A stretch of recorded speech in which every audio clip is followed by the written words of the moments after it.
Hello and welcome back, everyone, to Devil May Cry 3 on Rocket Rabbit Commentaries. And in this episode, it's Virgil in the basement. And he is using our mother's amulet in order to do stuff. Quit screwing around with our things.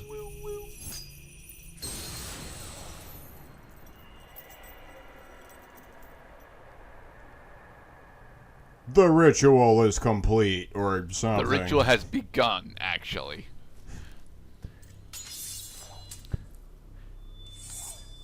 And now Virgil offers a small blood sacrifice to the altar.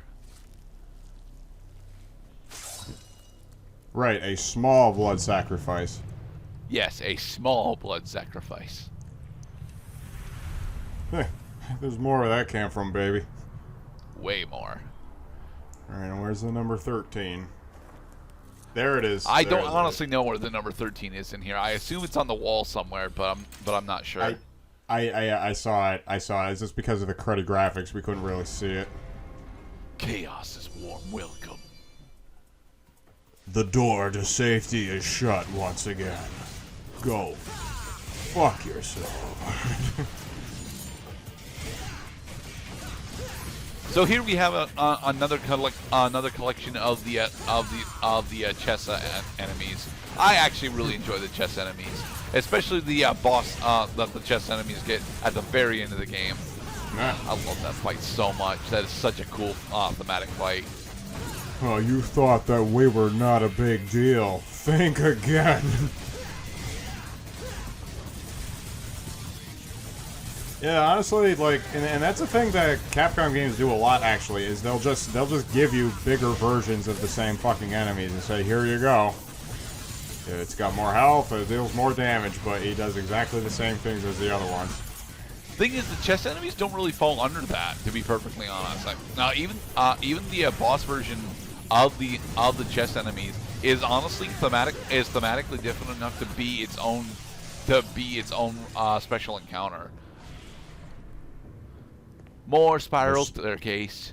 The spiral camera. I do believe that there's a secret mission in this room right there. Yes, that is where one of the secret missions in the game is. But I'm not I'm not showing off the secret missions. One of these lights is not like the others. One of these lights is glowing red and evil. The Lux Luminous Corridor. Yeah, unfortunately, this is us going the wrong way for a little bit. Oh, okay, there we go.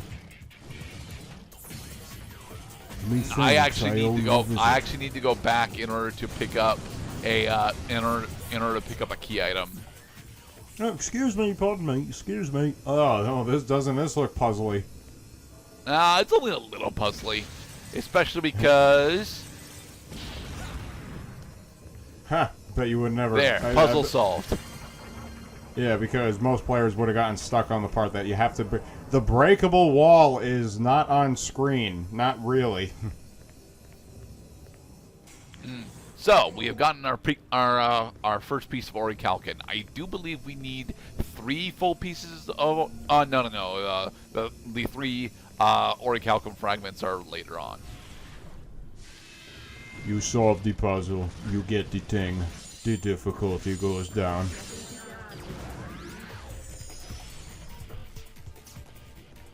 The Obsidian Path. Oh. So it was not an upgrade material. It is not. Oh, I guess we were going the correct way. Alright, my bad. Why isn't this working? Is there something missing? You have been lied to, Mr. Virgil. It's okay. You seem to be in a bad mood. Dante. I actually really love the cutscene interactions that Dante and Virgil have with them, with each other. Is the key that unlocks the door to the demon world. Some of them, this one specifically is, this one specifically is mostly just exposition, but it still feels like it's a good character moment between the two. Originally, it was the key to the demon world, but was given to humans as a gift. It doesn't matter to me. See, exposition should not be. This is the problem that storytelling runs into when you're trying to make characters who at least resemble human beings There's the number 13. There it is. Dante's pointing right at it. So suddenly, instead of like, instead of doing what their characters would do when facing the situation, they just become mediums for the narrator to give exposition that otherwise would be missing, mostly so we can understand the science fiction. Come and get it, if you can. Man, that scene is honestly really badass. But this fight is honestly about the same level of difficulty as the first one. Honestly, Beowulf Virgil is significantly easier to play around with in comparison to Yamato Virgil. Of course, because Virgil's anger is increasing. He's losing control during fights. Actually, it's more or less because the Beowulf Falling Star attack is significantly easier to position yourself to counter, like so. Just careful, because he's gonna dodge or he's gonna try to tag you as soon as your combo string is up. Now, I don't know what you're actually supposed to do when he goes into forming his Devil Trigger. I assume that there's a way to actually break him out of it, but it might actually require the spiral, and I don't like running the spiral, so. Yeah, it probably wouldn't be one of those things you would figure out before New Game Plus.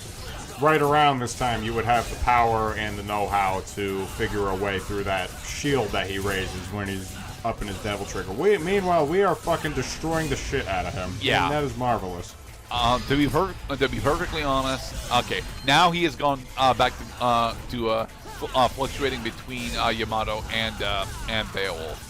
And to be perfectly honest, when he's got access to both Yamato and Beowulf, that's when he started using the dimensional cut, the judgment cut stuff from Yamato. And judgment cut is honestly the big thing that you need to worry about for this fight, as with most of the Virgil fights, to be perfectly honest.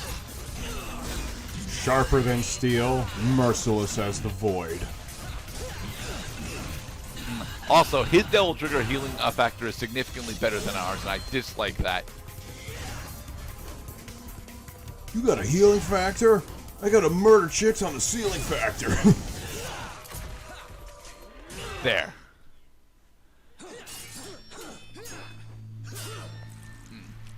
Look at all the blood we're spilling. Yeah, Virgil, did you say you needed blood? Hey, lady. Sorry, but this is no place for a little girl. So beat it. Shut up! Don't shoot at me. That was a minor inconvenience. No, Ash, don't get between Mew and Mewtwo. For the record, Virgil would be able to one-shot lady. Is that what you think? Foolish girl.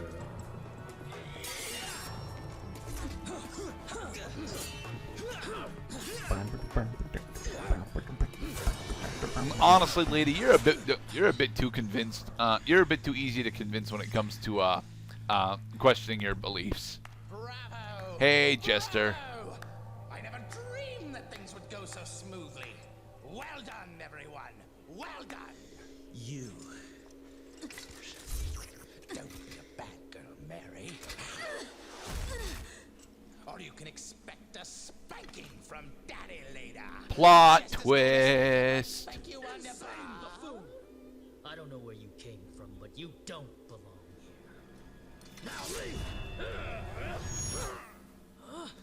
Zowie, that was close. But you've taken quite a trouncing today, haven't you, Virgil?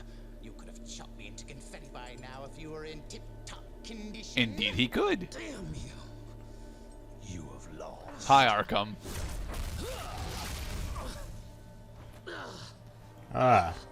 So yes, Arkham has been manipulating the three of us the entire time as Jester. What's going on? With the exception of he never actually showed his Jester form to Virgil. Pure and innocent. Just like your mother. You bastard! It's time for your spanking, my dear.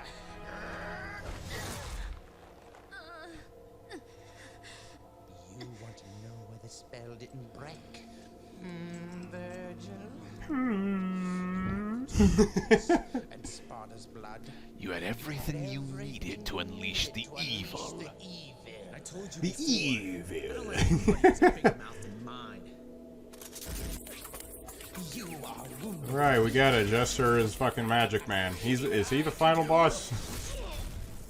No, he is not the final boss. Virgil is actually the final boss, but we're not supposed to know that yet. 2 amulets. A set of Sparta's blood. Now, I need one more key. So, lady, why did you put a bayonet on your rocket launcher? To suppress the tremendous force of this tower. His own devil's blood and a mortal priestess. I needed you, in whose body flows the same blood as the sacrificed woman. So yeah, the whole reason why Mary is here is because Arkham needs legacy blood in order to make Temendagru do what he wants. If any of you had died before getting here, our little plan would have gone to waste. Ha! Therefore, my job was to make you battle each other in order to weaken you. Well, yeah. I mean, we figured you didn't have to explain that part, Jester. I kind of, you know, I kind of extrapolated that information because, yeah, Virgil was weaker, so he couldn't resist you. It's time for bed, Mary. You can Visit your dear mother. Honestly, Arkham is actually a really interesting character to me. Not mostly because he's very, very successful in this game. It's time for the clown to bow out, Arkham. Dude, the show's over. Do they really have to make a fucking Lovecraft reference? I It's guess not they a kinda Lovecraft do. reference, for the record, okay? Arkham is just a cool fucking name. But aren't you Yeah, but it originated in H.P. Lovecraft fiction. What do you think will happen next? Let's welcome chaos. I love that line. That line is so badass.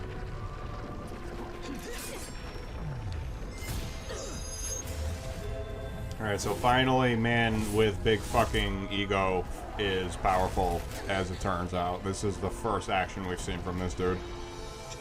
Well, it's been implied throughout the game that Jester specifically is relatively powerful. I mean, he's able to toy with Dante for a good portion of the game, and Dante we know is significantly more powerful in cutscene than what we get to play with.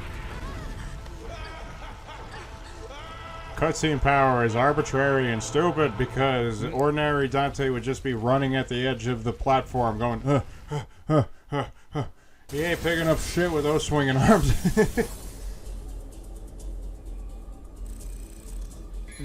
Yeah, under 5 minutes on the mission, but because I didn't do the exploring I needed to, we're only gonna get an A. Yeah, an A. Yeah, that's it. That's pretty A-worthy. And in the next episode, we'll start our climb back up the Temendagru. God damn it.